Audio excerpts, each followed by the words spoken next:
Yeah.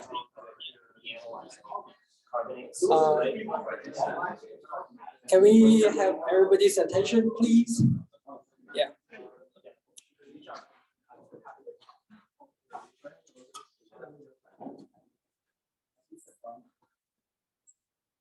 Good afternoon, everyone. So welcome to attend this special seminar. Today, we are very pleased to have Dr. Doug Weeks from Department of Energy ARPA-E office visiting us. Doug is very passionate about mining, but not traditional type of mining, but he's really passionate about innovative mining, like how can we bring disruptive technology into the mining space. So his office under his program, I think like I don't know how many teams you are founding throughout the country, but they are all very disruptive teams. So Doug today he's going to give us a talk on the catalyzing a sustainable renaissance of American mining. So before he starts the talk, so I just want to tell you a little bit about Doug's background. So Doug received his PhD in polymer science and engineering from University of Massachusetts Amherst, and after that he worked at Bayer as a senior chemist, and then later got promoted to the VP of Research for Coatings and Colorants Division. In 2002, Doug moved to the University of Southern Mississippi Department of Polymer Science and Engineering, where he pursued research topics in polymer synthesis and lead NSF-funded program of entrepreneurship at the interface of medical and polymer chemistry. In 2008, he moved to the startup world driven by the Clean Tech 1.0 VC investment, working on a couple of biomass, fuels, chemicals, and medical chemistry related companies. His most recent role before joining ARPA-E in 2009 was at Amyris, that's a French industrial mineral firm, where he first was the global research head of the calcium carbonate business unit, followed by developing and leading their external innovation effort across 28 mineral platforms. So Doug has more than 6 patents. So it's a very impressive achievement. So Doug, please.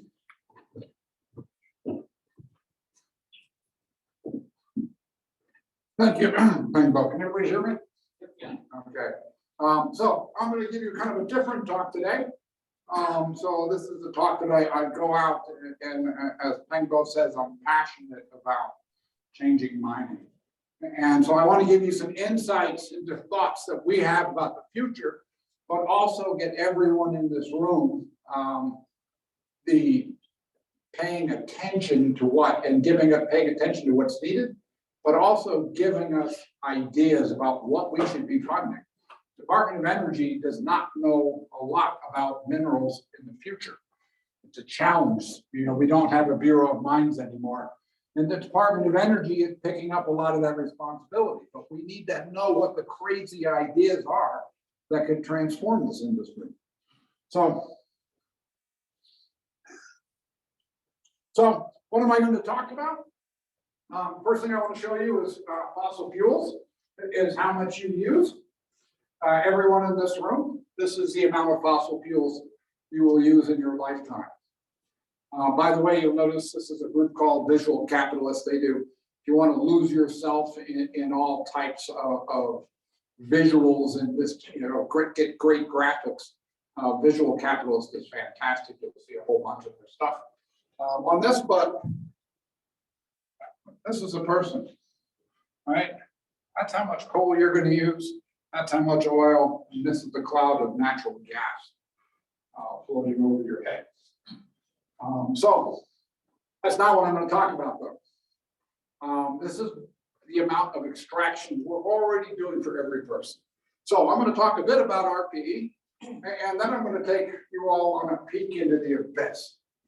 And this is looking at the challenges we have from energy, the generation of that energy, and the metals used to make that. This is a major challenge. And then I'm going to take a look at some white spaces for those of you who have a sense of adventure, and ask your ideas and what we're going to be looking at. So most importantly,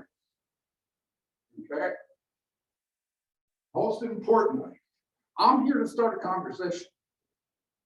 I don't have any answers. I don't know how to do this. My classic line as a program director is to say, I'm going to state the problem. If somebody wants my money, they have to come to me with the answer. So again, don't look to me for answers on these. But I do know business as usual is not going to cut it. We can't just do more of what we've done in the past. My generation is not going to solve it. This one is. But you guys have to keep it around long enough for that. So my generation, you know, I'm a baby boomer, you know, so you can say thank you, boomer, later on, but we're leaving you guys a mess. So, but I'm looking for your bold suggestions, you know, so this is ideas that you have. And one thing I have to say to all the professors, there's no guarantees of any money on the table. Nothing will come out of this. And so professors, please still stay awake. Who knows when there might be funding opportunities that I want you to see. So a bit about ARPA-E. Take a look at it. ARPA-E was founded in 2008, I believe, 2007, 2009. We got funded first under the Recovery Act from the last Great Recession that took place. Through 2022, we've given out about 1,400, or well over now, 1,400 awards. We're probably up to about 75 programs right now. And last year we spent $450 million going out. I think we're going to be increasing a little bit this next year going forward. So our job is to fund research. So our mission is quite specific. We have two main goals. One is dealing with energy, you know, coming back and saying we want to reduce imports. We want to improve efficiency, and we want to reduce emissions from this. And so as long as we touch those three major areas, we're allowed to put programs out wherever we want. But we're looking for the white spaces where people are not doing research already. We do have two additional topics that came up in the last reauthorization for us, and that's take care of all the nuclear waste and make sure the lights stay on. The other thing that's also very important is goal number 2, which we put down at the bottom here, is how do we get technology leadership? In the area of mining, we are not the leaders. You know, I don't care what the different schools say. We do not lead anymore in mining. So my job is to change that. So one thing I would also ask everybody to think about this, those of you who are professors and want to have crazy ideas and want to change the world. We do have positions such as myself, program director. We come in for 3 to 5 year terms, and we're term limited. So I will be expiring next year or so. We have tech to market examples, right? Market advisors such as Bolton, who's here, who really comes back, because one of the big differences about ARPA-E is to get a program through, you have to be able to say that someone's going to make money. Because if it doesn't make money, it's not sustainable. So all of our programs have to go through financial stuff, and as Pengo found out this morning. We torture people about business models. Or fellows, so we have Joe Melville over here. If you're a graduate student and you're looking for a real exciting place to go and get a view of all of the things that are taking on energy-wise, it's a really nice thing to do after you get your degree. So the abyss, you know, this is the part where I'm going to tell you how depressing the world is. The world is depressing. I really shouldn't have to say it, but the temperature is going up. You know, and if you can look at this, there's a pretty clear pattern that when this graph was put out, the last 8 years have been the 8 warmest years on record. And that went out to 2022, 2023 is shaping up to be another of the warmest, in spite of the fact you guys had a lot of snow. We were real warm in the rest of the world. So the temperature is going up. And what I want people to notice here is when we talk 2 degrees C, you know, in the middle of January in Reno, you're like, oh, 2 degrees C warm will be really nice. It is from the average of the world. So 2 degrees Celsius on top of 8.5 on land, that's a big number. All right, so you got to think about that. That's the average temperature. And climate change is also going to make it bigger swings. So the highs are going to be higher and the lows are going to be lower. Good correlation to this is, you know, you take a look at this and it's the amount of CO2 that's measured on Mauna Loa. It's increasing, and you'll notice it matches the pattern that we see on the right hand. So on your right, that CO2 increases, temperature goes up. By the way, as a boomer, I was born right here. So this is all my fun. Going up and taking place, but it's continuing to go up. And we have faced serious challenges because of that. So there's a big push out there now, and I want you to really kind of think about the size of these things. We want to stop going over 2 degrees Celsius. People had talked about 1.5, and after a year or two, they said maybe 2. Now they're talking 2.5. But when this graph was put together, it was hoped we could do it in 2 degrees Celsius. This is our total emissions of CO2 equivalents, right? 48 billion tons in 1990. And you go forward from there, they assumed it was going to peak in 2020 at right around 50-something billion tons of CO2. And to stay below 2 degrees Celsius, we had to really drive down our CO2 emissions. We could do this by a couple of ways: avoided emissions, electrify everything.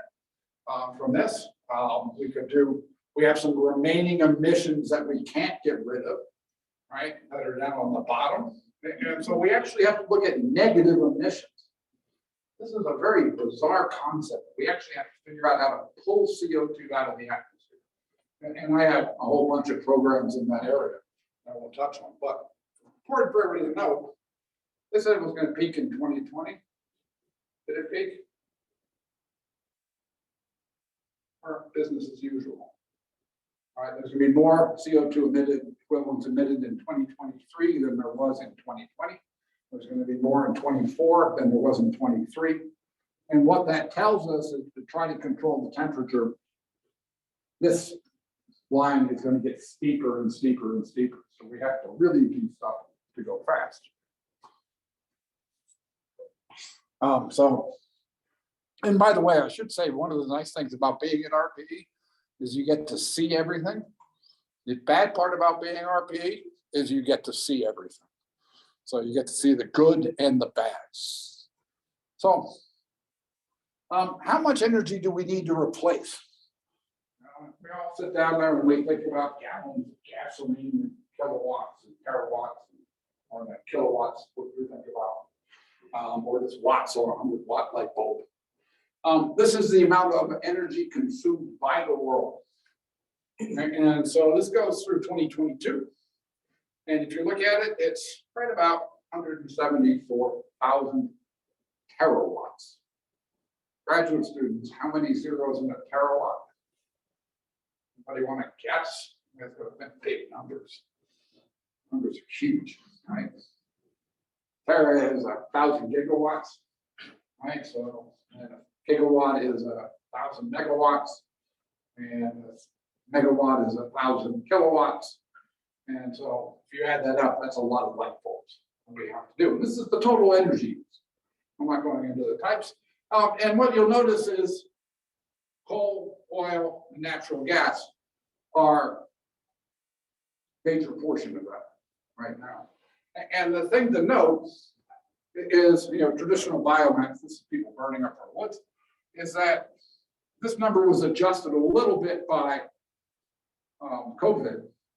But in 2023, the actual contributions of coal, gas, and oil are going to be higher than they were before. Okay, so we're still increasing our fossil fuels. Everybody's heard about all these amazing things we've done in renewables. That's this little section up here, right? You know, when you take out hydropower and nuclear, right? And we're this little stuff up there, total energy. So you guys have to do this. So we have to replace about 140,000 terawatts, right? As we do the energy transition. So this much is 140,000 terawatts. And the real challenge is we have to do a plus. Because what do you notice about this graph? It's going down.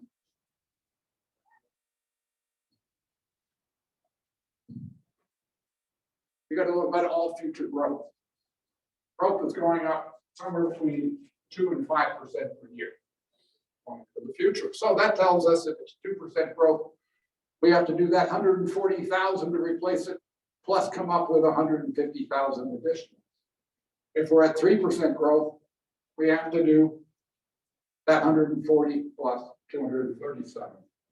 We're at 5% growth. We have a lot to do. And by the way, that's the UN goal for eliminating poverty. We require to eliminate poverty in the world. We need to grow our energy and our economy at an average of 5%, right, worldwide, to deal with poverty in the world. So one thing I'll say though is we have all the technology to do this, right? You know, we might not like the cost, but if you look at, we have nuclear, we have solar, we have wind, we have hydro, we have things I don't even know of yet. But we have all the technology to change our energy system today. So if somebody called up and said, please change your energy, we could do it. So every one of you can completely electrify your life. You can power it off with solar cells and not decrease your standard of living based on the technology. You might not like the price. Price is going to be kind of high, but for the most part, we can actually do this. I have full faith in this. And I have colleagues who are working on all of this stuff. So what's wrong? I'm telling you the abyss. So we have this huge energy requirement that we have to replace. And then on top of it, I say we can do it. So what's wrong? So in the beginning, you know, I might go back and put it in biblical terms, but in the beginning, there were mountains and rocks. And really, everything we do comes from the earth. So we have to mine all the stuff. So everything that we're going to be doing, all the new modern methods are all based on mined products. And you know, really in between the rocks and mountains and all this energy we want to use is miners. So it's something to think about. So what we've done is Daniel Jurgen is quoted as saying, we're moving right now from the era of big oil into big shovels. So mining is going to be driving this. I've heard other people say we're entering in the mineral age. So that we're going in, the minerals are going to drive everything we do. And we take a look at, again, this is a visual capitalist, you know, all the different energy sources we want to have, and look at all the metals that are coming across them. And some of them have a lot of metals, some don't have that much. But, and these are critical minerals, by the way, leaving out the iron, steel, aluminum, cement, that we need to do all this, but that's also a big number. We need all these different metals to do this. So we think about how much to do this. And we begin to start totaling up these numbers. We begin to look at, again, critical minerals. We're not looking at steel, aluminum. This is just comparing the critical minerals that we're short of. An electric car versus a conventional car.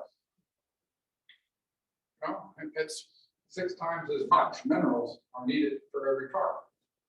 We go forward. And we're going to charge that with electricity. If you take a look at electricity, right now everybody's favorite in terms of generation, it's natural gas. Natural gas uses very little critical minerals to generate. And as we move into the renewables, we go away from natural gas and coal, we go to nuclear, solar PV and wind, the amount of critical minerals we need for every megawatt goes up a lot. So this is a lot of stuff that we're going to need. And to get an idea about how big this is, we have to replace 1 billion cars. So you take that number times 1 billion, pretty soon you're talking about real numbers, that are pretty big. And then you add in, there's over 400 million trucks. If you think we need a lot of metals to drive an electric car, try it for a truck. It's massive. We need to look at it. And energy use, again, total energy, we want to have everything in this. This is 19.5 terawatts of 24/7 electricity to be generated from these items. And so you can take, again, megawatts and transform that into hundreds of thousands of terawatts. It could be a pretty big number. So another challenge that I'd like to talk about is hydrogen. Hydrogen's near and dear to my heart for a variety of reasons. You'll read about it everywhere. Hydrogen's going to be the solution to all problems. First, going to put hydrogen out and things are taken care of. Right now, we use hydrogen for two things: making fertilizer and refining petroleum. Major uses in the United States, the major use is refining petroleum. Worldwide, it's making fertilizer. We don't make fertilizers. I can say probably 2/3 of the earth is starved. We don't have ammonia. Carrying capacity without ammonia, synthetic ammonia production of the earth is somewhere around a little over 1 billion or 2 billion feet. That's the maximum we can carry without ammonia fertilizers. The reason we're all here today. So today, but in the future, people are talking about using hydrogen for everything. Metal refining, making synthetic fuels out of it. Probably all these projects are at University of Nevada that they're coming out with used metal refining. People are going to heat their homes with it. They're going to generate electricity with it. We're going to use it as battery backup for this systems. But we have to look at it and say today, we make less than 100 million tons per year to go into fertilizers and oil. Right? It generates, 100 million tons generates 1.5% total greenhouse gas emissions. And uses 2% of our total energy just to make that hydrogen. So we're making hydrogen, so think about it, it's an energy carrier. So we're going to be overhauling an entire industry in the next 30 years. Projections are, conservative projections are, we're going to go from less than 100 million tons to 520 million tons between now and 2050. And the different processes that we're looking at. And we're going to look at two methods. And on the bottom, we have, this is our traditional method, which is making it with methane. And what we're going to do is we're just going to tack on carbon capture onto our methane systems and do that. And then we're going to make the rest with electricity. Okay. Remember how much metal we need for all that electricity. So we do blue hydrogen, which is this material, the color is bad here, which is steam methane reforming plus carbon capture. To make that much, make 200 million tons, 1/5 of global CO2 budget that we have today, we're going to have to sequester just to make that hydrogen. We'll also need greater than 3 terawatts of renewable energy to make the 320 million tons of hydrogen. And something to think about, it's basically all the platinum group elements are going to be needed just that we know of, just to hydrolyze materials. By the way, you can get me going on these numbers. I think this number is probably about 1/3 of what it's really going to be. Forward. We'll talk about that. So some will just say, why don't we just dig more? Remember, we have all that renewable energy we got to get those materials for. We've got to get all the platinum group elements just to do the electrolyzers. Everyone's going to use it. Why don't we just dig more? You know, but you got to keep in mind the easy stuff has been mined. You know, the chunks of copper that are just laying on the surface. You know, pretty much, you know, those disappeared about 2,000 years ago, and the high grade stuff is going down. The ore quality is getting lower. Those of you who go into the mining space will really be able to see great charts on this. Local and regional ecosystems are getting more fragile with climate change. So the mining we're doing today has more of an ecological impact than it did yesterday. And communities don't want to have this stuff. Nobody wants to have a mine in their backyard, for the most part. I mean, every mine that we put anywhere in the world now goes on somebody's favorite space. I don't care where it is. Somebody views that as their favorite place on earth. And you're going to get rid of it by digging a big hole.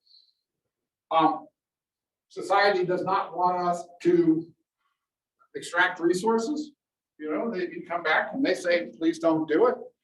And yet, we're goofy that we want these toys. Right? Our critical mineral intensity of our lives. Forget everything about generating power. The mineral intensity of our lives is increasing consistently. By the way, anybody know the average age of an artisanal miner in the DRC, where our cobalt comes from? Average. 13. Close. 14.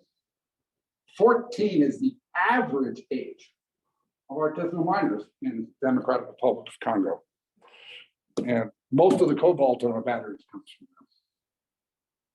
So, at the same time, we're doing this massive energy transition. The US is not a player. When we look at this, and it's really quite depressing to look at this. This is the import reliance. I do like that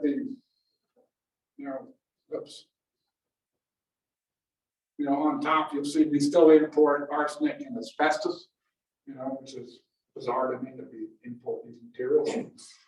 We're 100% dependent on it. But you go down here and look at some of these. We import 78% of our cobalt, but actually we import 100% of our battery-grade cobalt.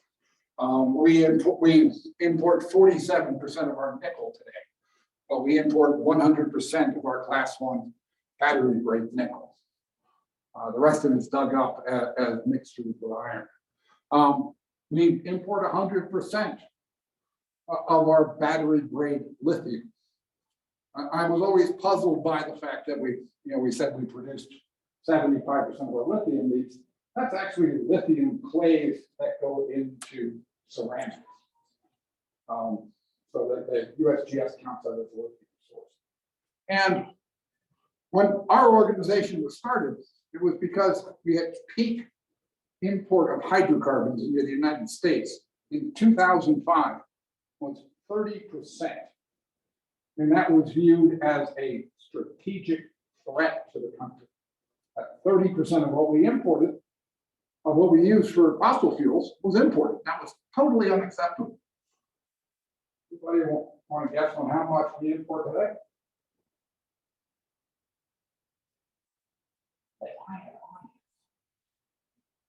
We export. We export coal, we export natural gas, we export oil. Major technological transformation in oil and gas took place under the Obama administration. So we can have massive changes within our industry. So why else should we worry? This is some group that comes out of Finland, out of the Geological Society of Finland, from Simon Michaud. I want you to pay attention to the log scale. And what he mapped out, he looked at numbers for, 2019 or 2022 and said, okay, if we make all of this renewable generation capacity, and we electrify everything, how much stuff do we need? He went around to every country, took all their promises and said, okay, how much stuff is it? and backed it out and ran some really amazing Monte Carlo simulations of different technologies coming in. So it's not coming back and saying one battery, so that one type of battery or one type of transmission. It's a whole mixture. And he brought these back in and said, okay, how much metal is this? And this is kind of the average outcome. And he looked at three things,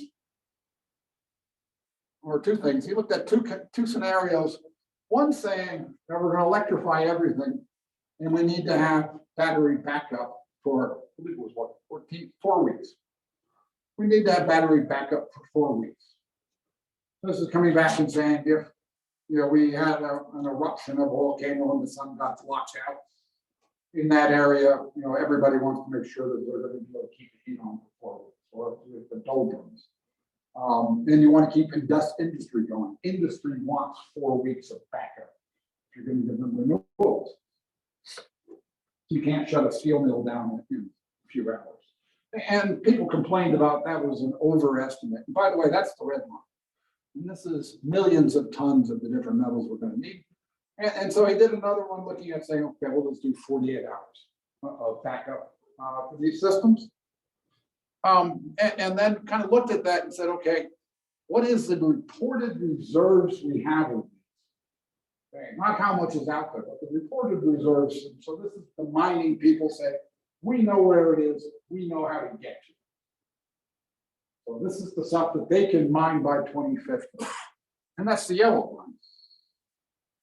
Right? And by the way, this is our annual production that we have today. When you look at some of these, you begin to notice there's orders of magnitude between what we need and what we annually produce. I mean, we need to massively accelerate what we're producing for this. And I want you to keep in mind one thing about this, and this is a key thing. He's only replacing 2019 energy use. Only 2019. So that's today's fossil energy use. Not projecting what it's going to be in 2050. So these numbers could be off by a factor of 3 of how much we need between now and 2050. There are people out there who put out publications such as this one that caused me a lot of problems. We have enough materials to power the energy transition.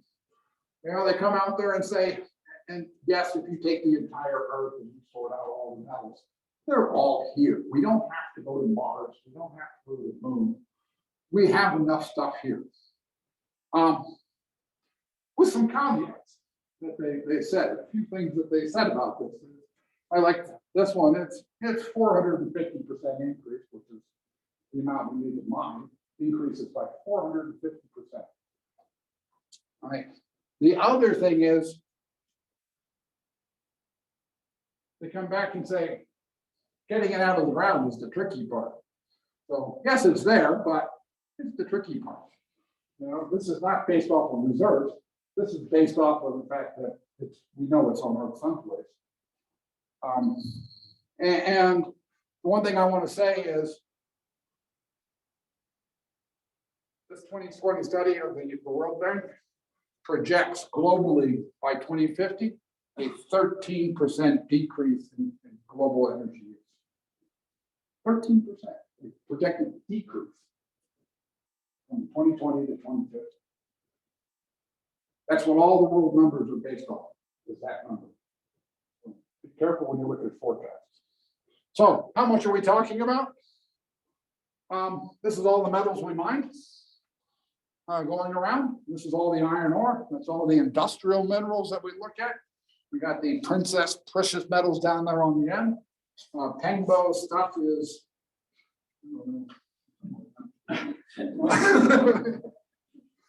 it's not a lot of it, but a couple of things I want you to know. Look at the amount of iron. Right? That's 2.6 billion tons of iron, and copper is 21 million tons. That's our annual production. So we mine a lot of stuff. So how much do we have to dig? What I want you to keep in mind is the metal we want is not what we dig.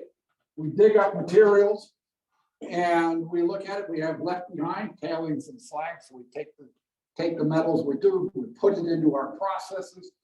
Refined metal comes out to the end, and we're left with all the junk, tailings and slags. And someone's going to Rio Tinto here very soon. You would love to find 1% copper in the concentration that we're processing. Gold is less than 10 ppms people are processing. So they're digging up mines and they're digging that much. Platinum group elements. There's mines in the world that are now looking at 2 ppms of platinum group elements. Right? And then that's going to go into all of our hydrogen. So, and then by the way, you have your unprocessed waste rock, which in some places is a massive amount of material as you dig down what you want. So think about this between now and 2050. And again, keep in mind, this is assuming we're just replacing fossil fuels. We're not growing at all. That between now and 2050, we have to mine 1.5 billion tons of copper. And in history, we've mined 700 million. We have to mine twice as much copper in the next 2 decades than we have in all of man's history. And I think that's a low number. So what about waste? This is one of my favorite topics, right? World's mine tailings. Well, this is a great graphic. It's showing the mine tailings, not the cap rock and crap rock and waste rock that you have. This is just the tailings. If you piled it all up, it would be in a dry stack. It would be 6 kilometers high, 6 kilometers wide, and 6 kilometers deep. And you could look at it versus Manhattan. And then we're going to drop that on. We're going to continue to add to it every year. One thing I want you to really know is where are those tailings coming from? The thing to note is 46% of the world's tailing came from copper. Copper is 21 million tons. Iron's over there, 9% of total tailings. So it tells you the more and more of these energy minerals we dig, the more and more tailings we're going to have. I mean, huge amounts. So if you think about where you get 1 billion tons of copper, that's going to be processing over 100 billion tons of ore, right? Generating over 100 billion tons of tailings. We're going to be piled up someplace. By the way, 100 billion tons of tailings, the size of it is basically, the size of a mountain out here. One of these mountains you have is probably that size. And I don't even know how much weight it is. So you guys depressed? You know, get into mining and solve this problem. That's what I want you to do. So what's going to happen in the future? So we're looking into the future. And, you know, I'm up here smiling. You know, so as my kids tell me, I'm an optimistic pessimist. You know, I look at this and say, if we do it right, we can address this. So I want you to keep in mind that not much has changed in the world of mining. Anybody want to guess who this is?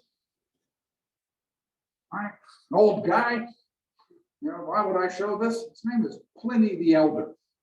All right, Pliny the Elder in 70 AD, right, published the Encyclopedia Naturalis, and one of the books of it was the Natural History of Metals, which he goes through and describes everything we do today in mining.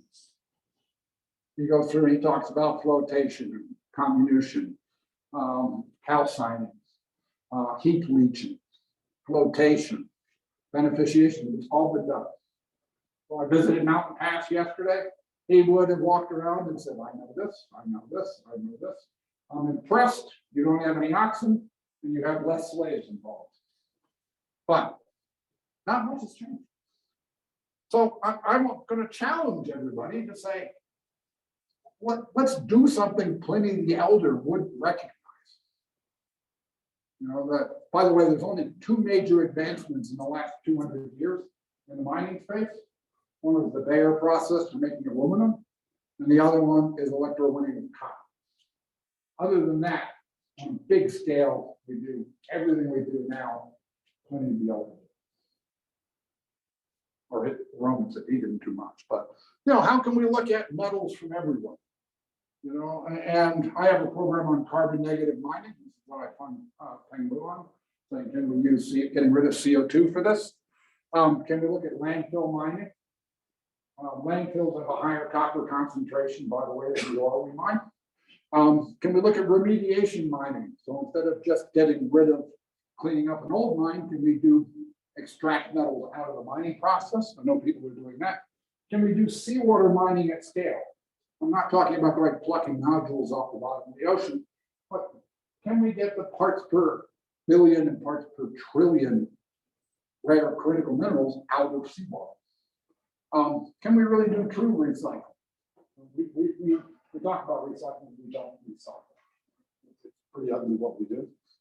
And I'm going to talk about 3 topics that I would like you to contemplate.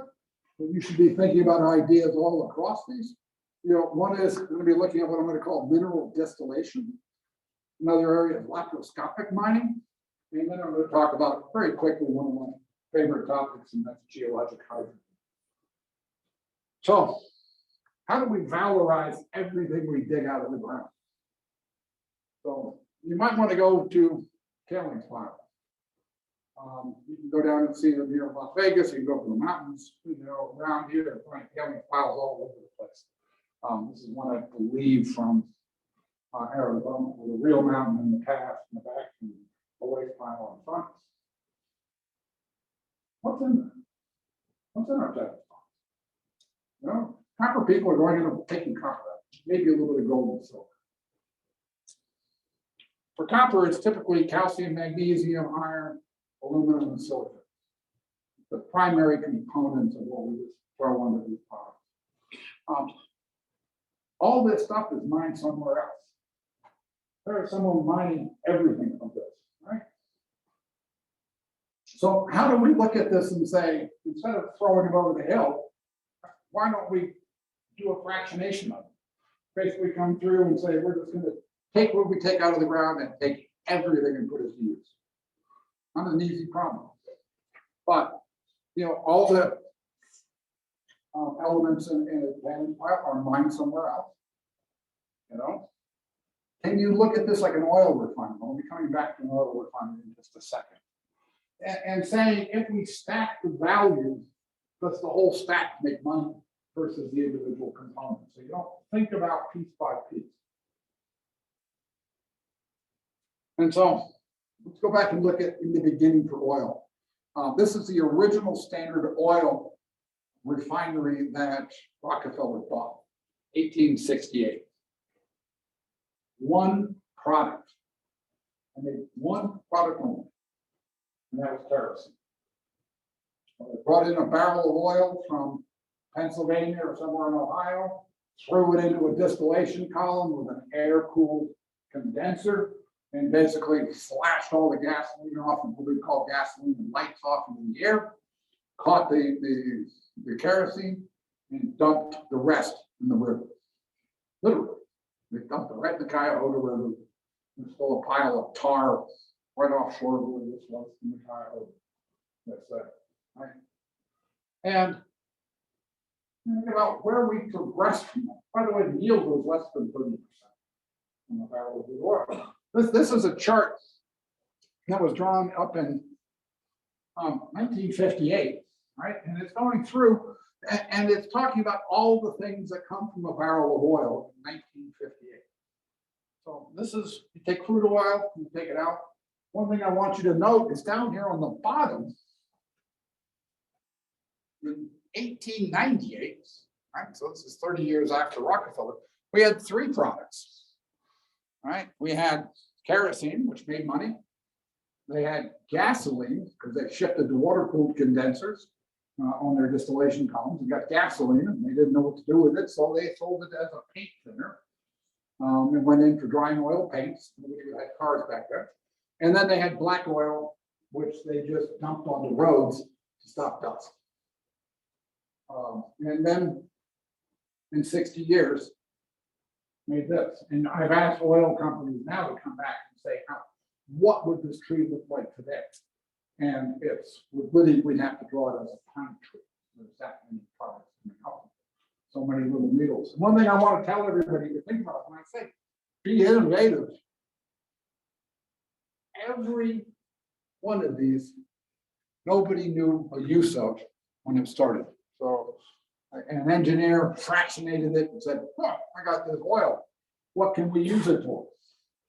You know, and nobody thought about the fact that it should be candy makers oil. And somebody went out and made a market for that. We can do the same thing with what we're mining. We might look at a lot of stuff and say, I don't know what to do with this. But again, like the oil industry, we can do this. The oil industry now has a carbon efficiency of over 99%. So 100 carbon molecules come in, more than 99 leave as a product. Think about that in terms of money, where we might get 1%. So can we use everything? Major thing is no tailings, right? Yeah, you're not digging another hole to mine something else. And the value is set. Another topic really to think about, and this is a great engineering topic, precision in situ mining. Right, so I guess it's up the hill. You guys had the medical school. You know, in the past, when they wanted to do abdominal surgery, they came in and split you stem to stern, opened you up, and took a look at you, move stuff around. Now they just go in and do very, very fine surgeries, just putting two little slits in the ground. Why can't we do that with mine? Why do we dig big holes in the ground? We can look at things saying we drill down to the ore of interest. And by the way, we need to know where that ore of interest is. So the people who are geophysicists, this is an important topic. And just remove the metal that we want. Why are we digging up all this stuff? You do an in situ leach, you can dissolve and pull out, or mechanically pulverize it in situ and bring it back up. This is a electrochemical mining process that we're commercializing now. I want to say this is in Zimbabwe, of all places, where they're putting in a mining process that is going to dig holes, inject leachings, and electrically pull out what they want. So it can be done. It's not really a pipe dream. Some people are pursuing it. This is from a company called Nova Mera, which is looking at saying, can we drill down and basically do a root canal on an ore body? So you just go in, you drill in, and you have an intelligent drill that only drills out what you're looking for, and you suck it back up to the surface. Calling it surgical mining. This is being developed now. There's huge amounts of challenges, but when you're going to follow a stope that's going vertical, you can dig a big hole for this, like we just saw up in Mountain Pass yesterday. You can go underground and intercept it. A lot of work. Why not just drill out what you're looking for? Huge technological innovations required to make this work. It's not simple. So you can do the things. This is a graph that drawing I did with Doug Hollett, saying the mine of the future. How do we imagine this in the future to look like? Can we put robots underground and everything else? And do mining in such a way that we do not have to do a lot of what we do now, which is to get people down there. Can we go down and do the mining without people? You don't have the people down there. We can mine differently and make much less of a disruption than if we have to have people. You don't really care if a cave in crushes a robot. You really care if the crushes not. So impacts of precision mining, no overburden, no big hole to be filled. No humans in the subsurface if you do it correctly. Minimize impact on aquifers. This is another big thing we don't think about. When you dig a big hole to an aquifer, you really stand a chance of mucking up that aquifer. By the way, this mine is, you guys are a mining school, you're supposed to be able to see a picture. I know where that is. Butte, Montana. You can see how deep it goes because this is the Berkeley pit. The Berkeley pit goes down a mile. amazing stuff to do from Miracle Mountain. So I want to talk about one quick thing before we end. I'm probably running out of time.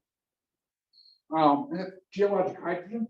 You guys probably don't know this, but the Earth is generating hydrogen all the time.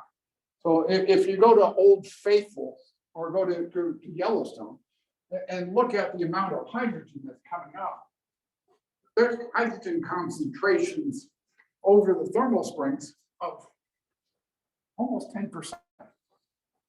It's just coming out of the ground, right? It's generated all the time. So there's high concentrations. You know, the waters in Yellowstone are basically saturated with hydrogen. Which you really don't think about. By the way, when you're at 6 or 7 mole percent, it's flammable. So you can actually light geysers on fire. Right? There's a whole bunch of things eating hydrogen there. So we don't accumulate hydrogen because there's a whole series of bugs out there that eat it. So, but it's come out recently. This is a science article a couple of weeks ago that began talking about the hydrogen factory that's underneath this. This is an area that I've been working on for about 2 years. And if you look at it, there's all types of hydrogen being produced either through nuclear decay, oxidation, serpentinization of olivine, reactions of iron 2 to iron 3, faults. I love this when there's stuff coming up from the mantle where it's like it's mantle hydrogen. We don't know where it's coming from. But the fluxes are huge. By the way, we look at how do we come up with this, the generation, and there's 3 types. We have some seeps, but the vast majority of what happens to our subsurface, to our hydrogen, is eaten in the subsurface by microbes, like 99% of the hydrogen consumed in the subsurface. There's also some abiotic reactions. We're making some H2S, we're making future oil out of all this. So we can avoid these microbes and the like, we drill past them. And we can actually control the serpentinization. You can catalyze this reaction. So the question to ask, looking for solutions for, is can we have the Earth generate at 500 million tons or more of hydrogen immediately and not have to mine half the Earth for it? So a simple reaction. Iron 2 plus water plus iron 3 plus hydrogen. Very well-known reaction. It's important because 5% of the Earth's crust is iron 2. 5% of the Earth's crust. It's one of the most prevalent metals that we have on the surface. Everywhere. And what is the potential? If you take a look at just taking the Earth's crust where we can get to it, its potential greater than 10 to the 15 tons of hydrogen potential sitting beneath our feet. Okay, put 10 to the 15. I know people don't like big numbers. 10 to the 15 is billions of tons. In the United States, within 3 kilometers of the surface, there's enough iron 2 to generate 176,000 billion tons of hydrogen. Just in the United States. 3 kilometers, we can drill for that. Think about that. Because they're all subsurface people. We're looking at 3 huge challenges for this. Because again, nobody's doing this. The first commercial hydrogen wells are now being drilled as we speak, actually in Nebraska, Kansas, and Australia. We'll be drilling for actual hydrogen out of the ground. By the way, that number of 10 to the 15, that's greater potential than all the hydrocarbons that ever have been on Earth. That's a big number. So big challenges looking at chemistry, geology, and engineering. It's not a simple thing to do. I mean, I'm a program director, so I can say, there's the opportunity, you solve it. But if anybody wants to talk about that, I'm really interested. It could be as simple as drilling down, going past those parasitic reactions. This is what they're doing now in Kansas and Nebraska. To produce hydrogen, they're drilling down into the bedrock and just bypassing all those microbes and pulling the hydrogen out. The actual flow, the flux measurements are being done literally right now. And numbers should be coming out this summer, what they can produce. Could be doing like enhanced geothermal. I don't know why I still have that new picture in the works. I didn't have a pencil to put a new picture up there. Can we just go down and inject water into the basement? Stimulate the hydrogen, pull out the hydrogen from the system to do with EGS. So think about that hydrogen. The numbers are just mind-boggling. So in conclusion, we're talking about a massive problem. And I would like to have everyone think about the fact that this has to be taken in pieces. Everywhere across the mining infrastructure, there's room for innovation. There's finding out what's in the ground. We actually don't know what's in the ground in a lot of places. How do we drill fast and cheap to get to these things? How do we engineer in the subsurface? How do we come back and challenge what's down there? How do you fracture rock with ashes? Right now, fracking oil will go down our hydraulic, bang in all directions. How do we control it? How do we manage? I didn't even talk about water. The water usage of mining is going to exceed agriculture by 2050. How do we look at mine restoration, remediation, get the social acceptance, and a lot more? Closing thing I want you to keep in mind is, first of all, what are your bold solutions? Keep in mind that climate's a big beast, and we're poking at sticks. By the way, anybody know when climate change was predicted? 1970. Pauly was the first one to coin it. And it turned out Exxon was coming to the exact same calculations at the same time. In 1977, I believe their calculations that were published. We are within 5 ppm of total CO2 in the air that they predicted in 1977, and our temperature is within 100th of a degree of what they predicted in 77. What are your goals? Questions?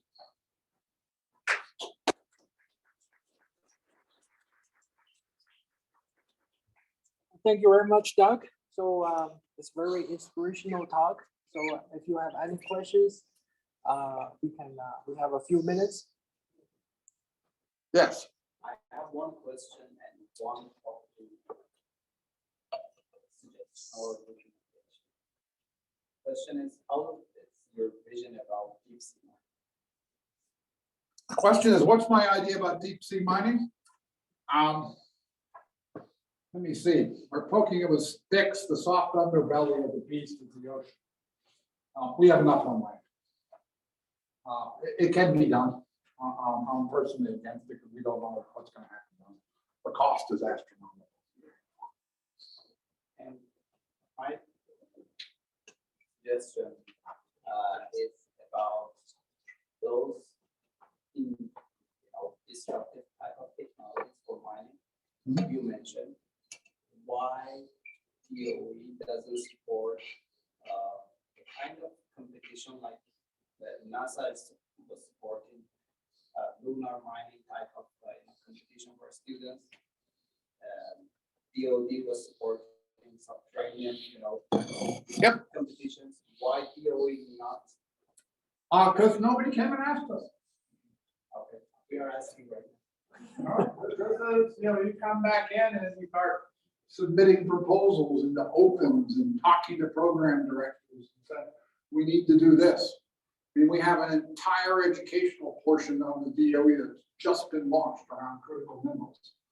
Nobody knows about it. They have like $100 million. You guys don't know about it. They're going, God, what do we spend this on? Why not, by the way, the educational components run out of the Office of Fossil Energy and Carbon Management.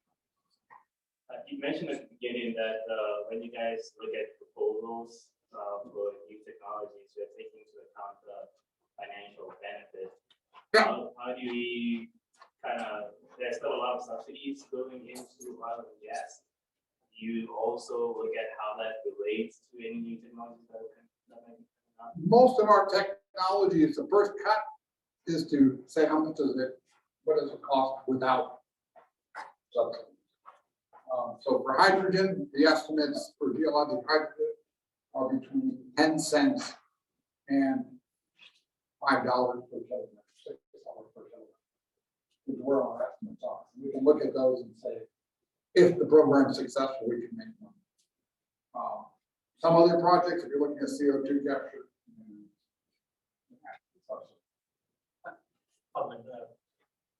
Could you elaborate a little bit more on what you think the impact would be, for instance, in other fields of recycling and materials? Question is, what will recycling do? Recycling is going to have absolutely almost negligible role between now and 2050. And I like the way Tesla presents it. They put a map up, and here's the growth of mineral production. We have the electrification. It's just going to be this big lump in the middle of the snake and then come back down, because a car built today is not going to be recycled for 20 years. And the majority of what we're going to be putting all of solar cells today is not going to be recycled for 20 years. A windmill is not going to be recycled for 20 years. We're looking at exponential growth in these, and so recycling is going to hit the second wave of 2050. Is it very important to do? Yes. Is it going to stop us from mining? Can we stop all mining today and recycle our way out of it? No. As I told someone from Earthwatch, if we want to depend on recycled materials, recycled cars to make new cars, we would sell 15,000 electric cars this year. That's how many electric cars are dying. So we can't recycle all that. It's impossible. But it has to be done. I'm a firm believer we have to recycle. And definitely get ready for when the bulge goes through this. Do we have any other questions? Anyone online? If you Yeah. speak up, I can hear you on the speakers. I did. Oh. I did get a comment saying that your presentation contains a lot of useful numbers, whether he can get a copy. Can we get a copy of this? It's been recorded, so you can look at that, but I will provide Pengall with a copy of my presentation. We'll put the recording on the LinkedIn of our department. But please edit out the half an hour that we were walking around the room talking about the. Yeah. So everything else before the recording presentation started. Faculty and student, we do have a roundtable discussion at 2 to 3 for faculty discussion and 3 to 4 for student roundtable discussion. So if you want to have a close discussion with Doug and his team, please come to those roundtable discussions. And you can ask any question. Any questions, any crazy ideas you have, you may bring up to Doug's team. So we like that. Yep. Yeah. Thank you. Okay. Thank you so much.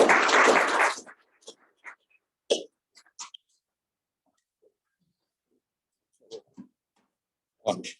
Lunch. Yeah, it's right next door.